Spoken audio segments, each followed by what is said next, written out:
भगवान राम जी मानो और प्रमाण चाहते हैं। लक्ष्मण जी बोले और कोई प्रमाण दो। केवट का मैं एक एक लोगों का नाम बताता जा रहा हूं एक एक करके, आप मान नहीं रहे हो, किसी को आप एक्सेप्ट नहीं कर रहे हो, सबको इग्नोर कर रहे हो। अच्छा आप 3 लोग हो और इसी में से अगर एक को गवाह बना दूं तब, हाँ तब तो एकदम पक्की बात मान ली जाएगी। केवट माता जानकी के चरणों में प्रणाम किया, प्रणाम करके हाथ जोड़ के पगड़ी बांधा है, दूर जाके खड़ा हुआ।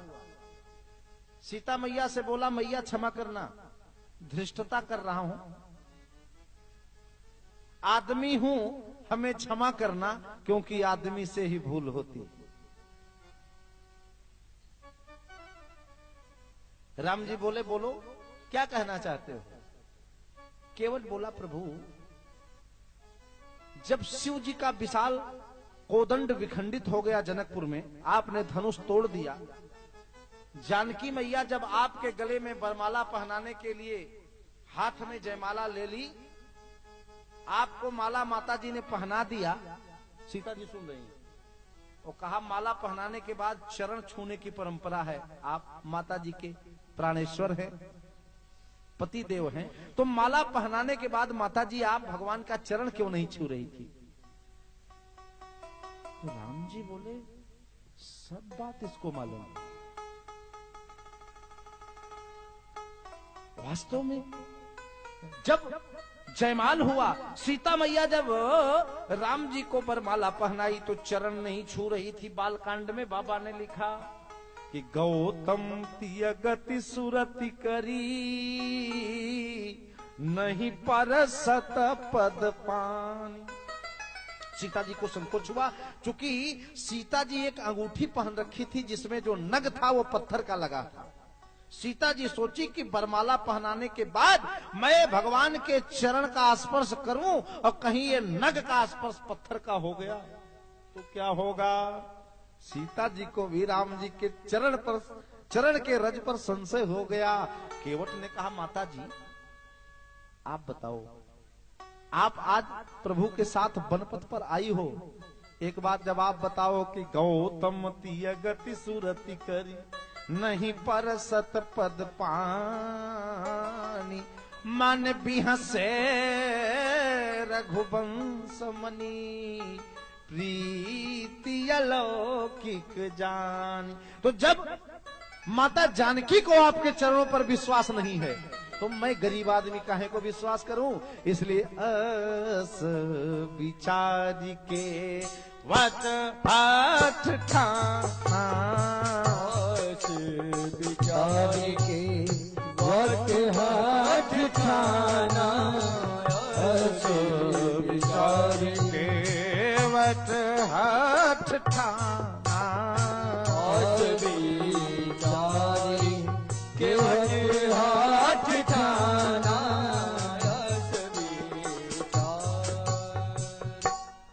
राम जी बोले केवट विलंब हो रहा है, पार कर दो। केवट का कुछ बात मैं आपसे करना चाहता हूं।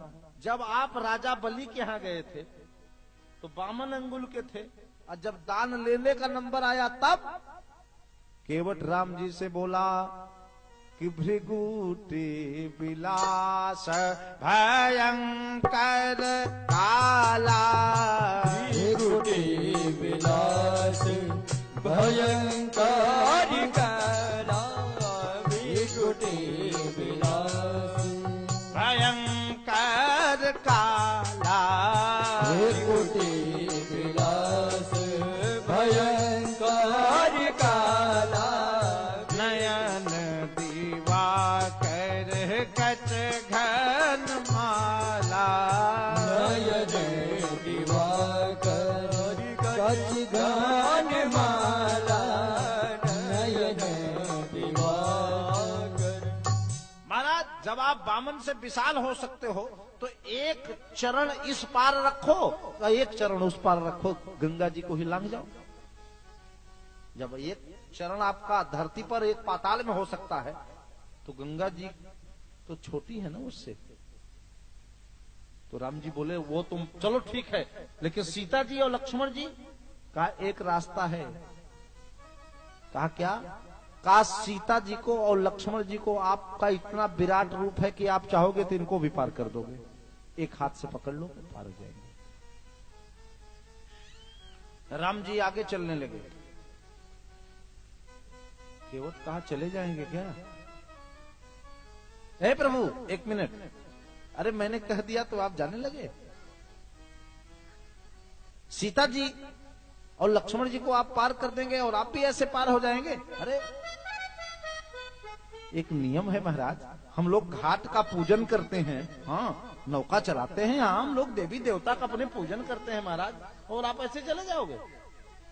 कवितावली में गोस्वामी जी ने लिखा, केवट बोल पड़ा कि यही घाट ते थोड़ी दूर है, कटिलो जल था दिखायू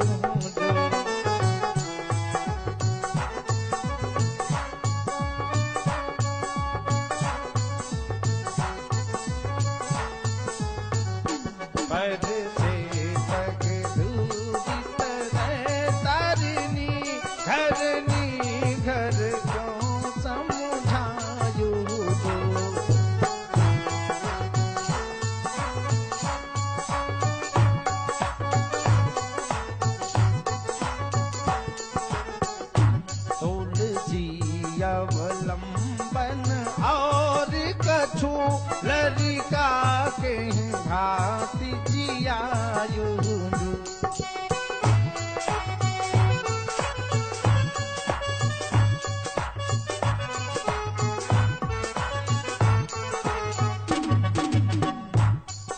प्रभु और कोई रास्ता मेरे लिए नहीं है, मैं आपसे तर्क नहीं करना चाहता, मैं जात का केवट हूं, आपसे कोई वाद विवाद नहीं करना चाहता। पर एक बात बताऊं आपको। कहा क्या? केवट बोल पड़ा दूसरे छंद में, कहा पात भरी सहरी सकल सूत बारे बारे, पात भरी सहरी सकल सूत बारे बारे, सहरी सकल सूत बारे सकली सूत बारी केवट की जाति कछु वेद ना पढ़ाई हो, केवट की जाति कछु वेद ना पढ़ाई हो, केवट की जाति कछु वेद ना पढ़ाई हो, केवट की जाति कछु वेद सब परिवार मेरो यही लागी राजा तू, सब परिवार मेरो यही लागी राजा तू, मैं दीन पितहीन दूसरी गढ़ाई हूँ, मैं दीन पितहीन दूसरी गढ़ाई हूँ। तुलसी के ईस राम रावरे सो साची कह, तुलसी के ईस राम रावरे सो साची कह, बिना पग धोए नाथ नाव ना चढ़ाई हो, बिना पग धोए नाथ नाव ना चढ़ाई हो, बिना पग धोए नाथ नाव ना चढ़ाई हो। राम जी से केवट बोला, प्रभु बिना चरण धोए नाव में बैठाने वाला नहीं। राम जी बोले भैया विलंब हो रहा है, पार कर दो। केवट राम जी से बोला अगर पार जाना है तो एक एग्रीमेंट हो जाए हमारे आपके बीच। एग्रीमेंट? हाँ बोलो। कहा महाराज एक काम करो, आप एक काम आपको करना होगा। बोले क्या काम करना होगा? कहा महाराज जब मैं आपके द्वार आऊं तो आप हमको पार कर देना